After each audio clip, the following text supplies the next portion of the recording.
iteka n'umunezero ntangere vyo gusubira kubana namwe banywanyi bacu mubana natwe mu makuru n'ibiganiro vya misi yose tubandanya gushikiriza kuri no mbonesha kure yacu kandi yanyu Muhuza TV.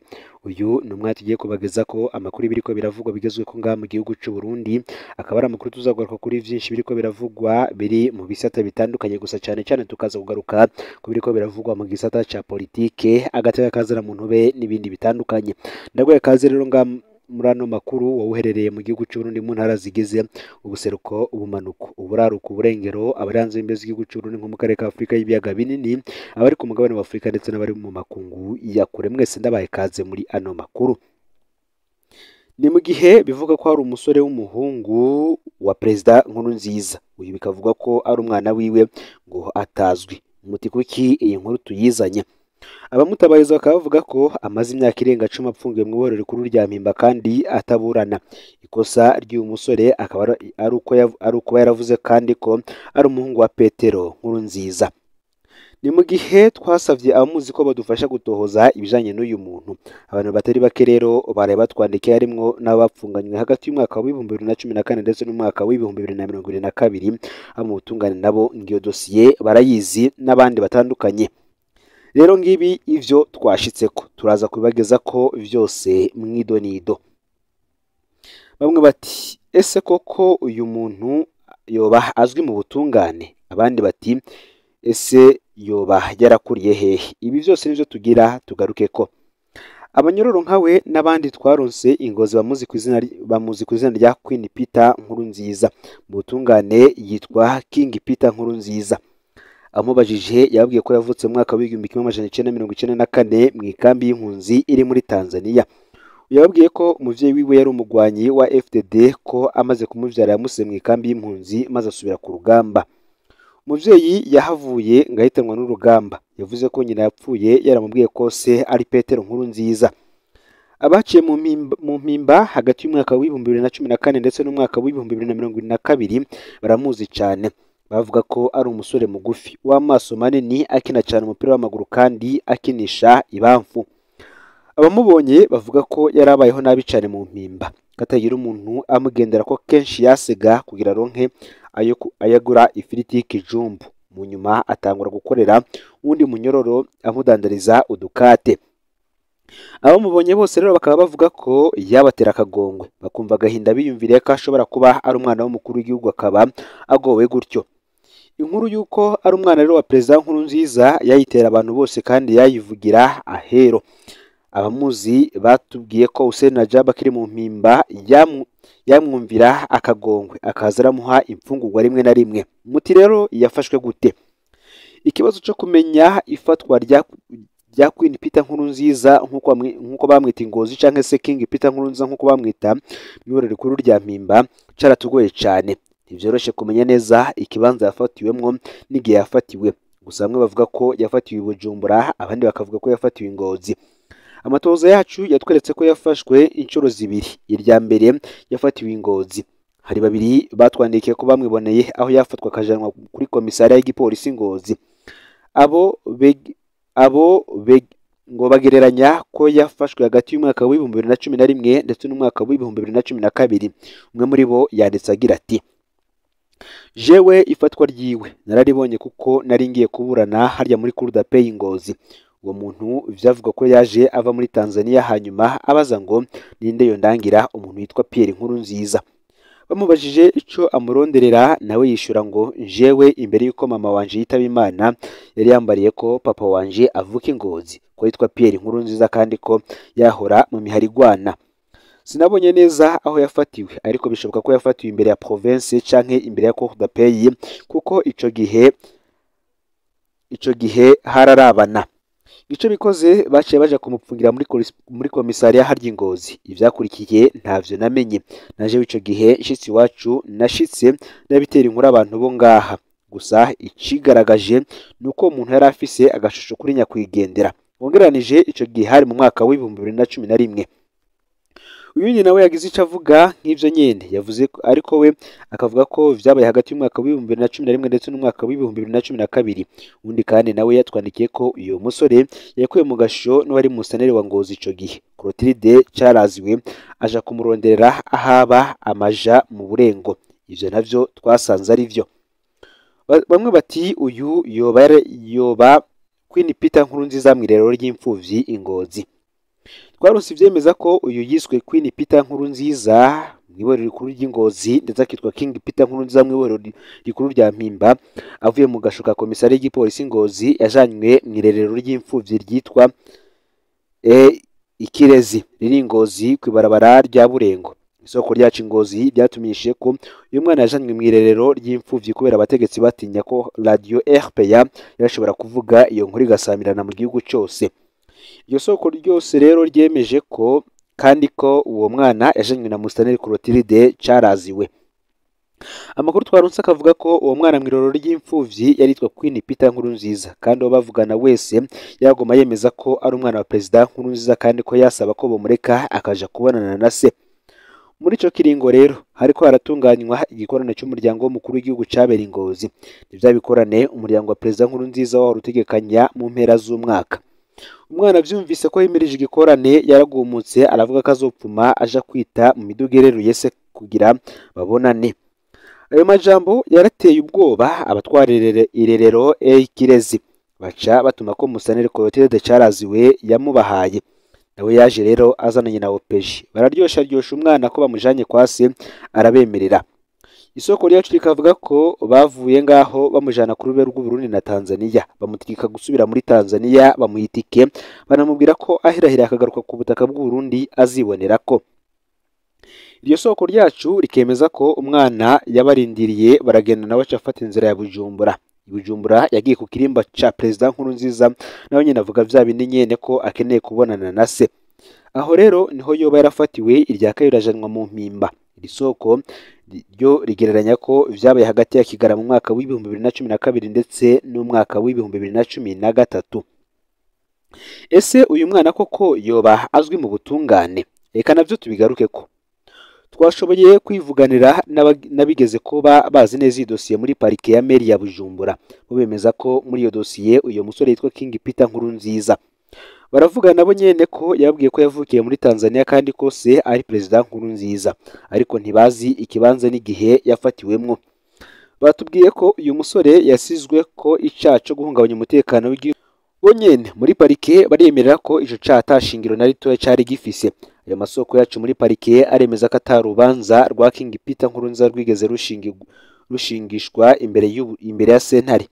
Bakavuga ko hari itegeko ryavuye ahantu hatazwi ryabuza gusinyisha urwo rubanza.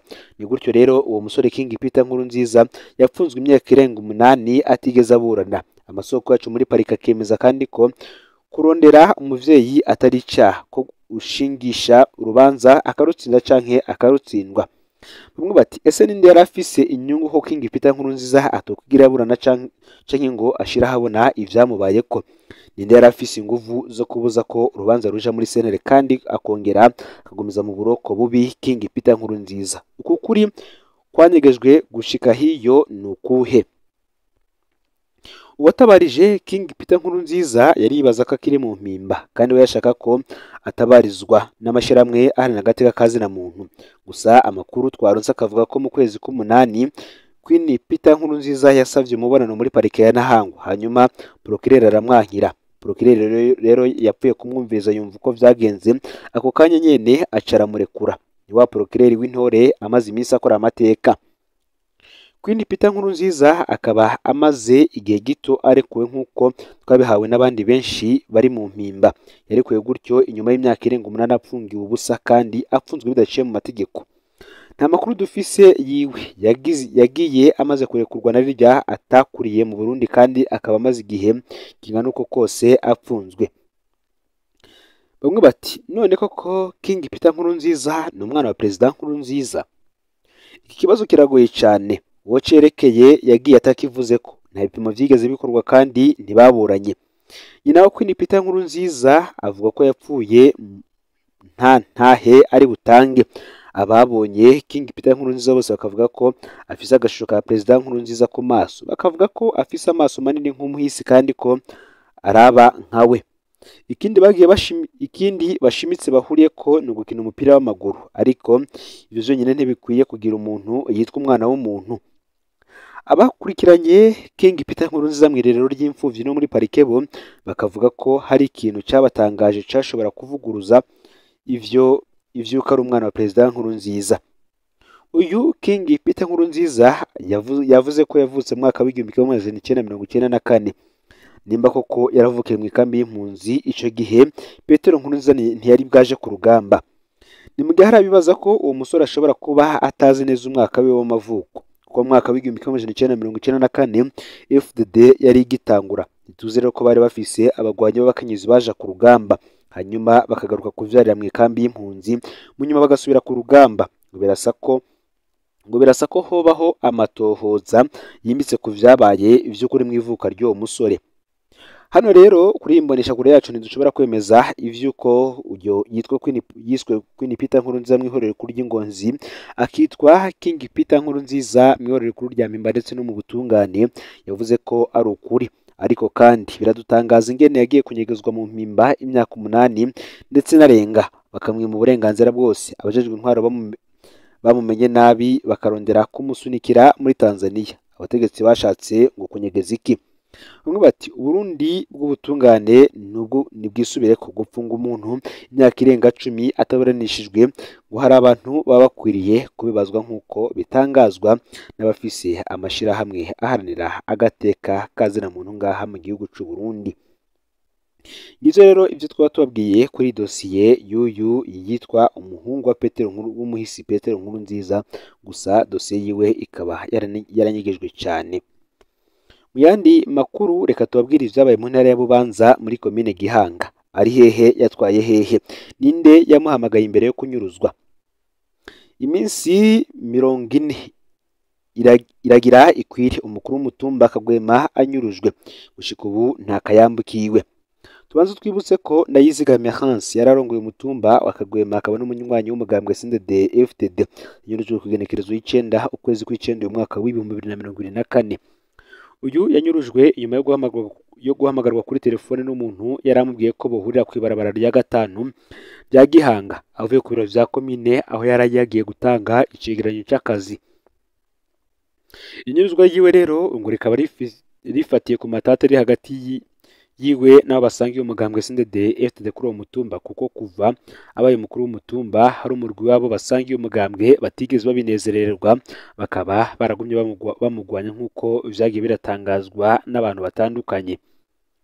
Mu nyuma rero haramenyekanye ko nimero ya telefone yamuhamagaye ari 69 ubusa 7 15 664. Matohoza amaze gukorwa nuko iyi nimero ikoreshwa n'uwitwa Ngendahayo Jean Claude abaho bita muri village ya zone Ndava komine Buganda wo mu ntara ya Cibitoke. Uyo Ngendahayo ni umukozi w'iperereza, yarigeze kuba kandi arongoye zone ya Ndava kuva mu mwaka w'2020 gushika mu mwaka w'2022. Uyu yagiye gukurwa mu mabanga yo kurongora iyo zone kubera ubusuma bw'inka yakora. Inka zibwa akazirungika kuzigurisha mu gihugu ca Kongo. Aho vyamenyekanye rero kuko hari inka zafashwe, ariko kubera ko yakorana cyane n'iperereza baramuryamye ko cyane ntiyapfungwa, baca bamuhagarika amabanga. Mu gihe c'intambara ngo Ngendahayo yahoze aba muri zone Rukarama ya komine Gihanga. Amasoko yacu rero akemeza ko Ngendahayo Jean Claude ari umwe mu bakozi b'iperereza karuhariwe mu bwicanyi akoreshwa cyane mu vyo kunyuruza abantu baba bateguye ko aca agandagura.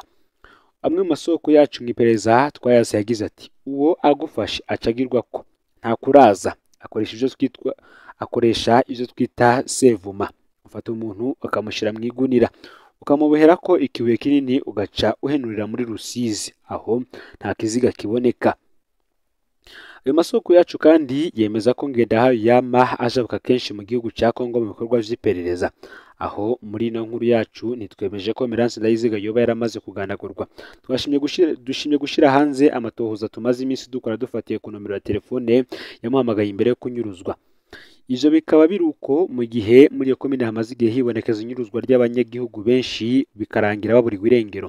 Twavuga nka Bamporiki David yari umunywanyi w'umugambwe Sineri kuri uwo mutumba nyene ya Kagwema, yanyurujwe mw'ijoro ry'igenekerezo ya 21 Ruhuhu mu mwaka w'ibihumbi 2024, akaba atawuzi irengero ryiwe nk'uko navyo twabibagajije ko. Uyundi akaba ari Nimbona George, uyu nawe yararongoye urwaruka rw'umugambwe Sineri ku mutumba Buringa, yanyurujwe mw'ijoro ry'igenekerezo ya 28 ukwezi kwa mbere uyu mwaka w'ibihumbi 2024 na Guillaume Gahungu anyuruzwa ku igenekerezo ya 17 Ndamukiza uyu mwaka w'ibihumbi 2024. Abo bose rero bakaba batazwi irengero gushika ubu mu muryango wa Ndayizigamirance, ubwoba bwinshi kuko kuva wabanyuruzwa batarasubira kumukubita ijisho, ubona ko barondeye hose barabura. Ngo rero amakuru yaragezwe ko muri kano kanya ufyonde subscribe canke sabone niba utari wafyonda kugira ngo tucikanwe nadushikiriza usangiza no makuru bagenza aho bari hose kugira ngo nabo baje baraba mu bambere bashikirwa niba biriko biravugwa bigezwe ko ngaha mu gihugu cy'u Burundi, hanze y'imbizi y'igihugu cy'u Burundi ndetse no makungu ya kure, politike, agateka kaze na muntu, imigenderanire n'ayandi makungu ndetse n'ibindi byinshi bitandukanye.